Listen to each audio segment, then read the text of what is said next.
Student housing in Boulder typically looks like this: older single-family homes and dated apartment buildings on the hill.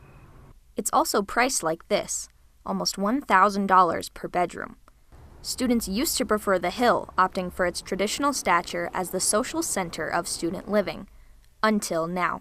There's definitely been a migration of students that have traditionally wanted to go to the Hill that are now going over to East Campus. And I think some of the property managers on the Hill are having a little bit harder time. They can still fill their properties, but maybe it's taking a little bit longer now to fill. Students are now flocking to the East Campus neighborhood because it offers something that the Hill just can't: student living that borders on luxury for a similar price. Nick Maroney lives and works at U-Club, a brand new complex on East Campus. Me and a couple buddies had a plan for a house on the hill, and that didn't fall through mostly because, leases get snatched up really quickly, and the pricing was, a little more than we were wanting for what we were getting offered. Additionally, our pricing is a lot more competitive for the room space we're being offered. We're completely furnished. We offer all utilities except for electricity, and I think that speaks to itself. U-Club is owned and managed by American Campus Communities. Though rooms are pricey, the U-Club and complexes like it advertise a more academically focused, secure environment that students and their parents are buying into.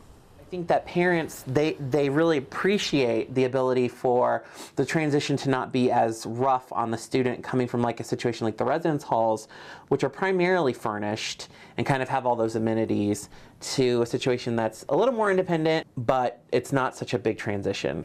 But even with everything you need at your fingertips, the question remains: is it worth being further from main campus and giving up that traditional Hill experience?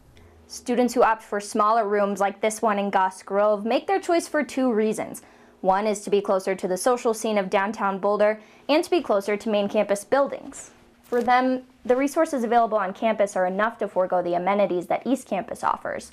So even a small 8x10 space like this with little room beyond your bed to move is worth it for the location. Sierra Barnes chose a mix of both scenarios. For her, the upgrades don't completely upstage the traditional off-campus experience. Well, I had a private landlord in my previous house, and he was significantly better than the management company that we're going through now, just in terms of little fees, promptness for maintenance repairs, and just a little bit more understanding. The university's off-campus student services office has an answer to student concerns about landlords and rental companies. We have an attorney, Bruce Sarbaugh. Basically, they can come in for a consultation. He can also help if the student's having difficulty, they've tried to communicate with their landlord and there's just kind of a breakdown, or the student feels like they've been treated unfairly. So choosing where to live off-campus isn't really about finding the cheapest price anymore. It's about what students can get out of their monthly payments. Jordan Siemens, News Team Boulder.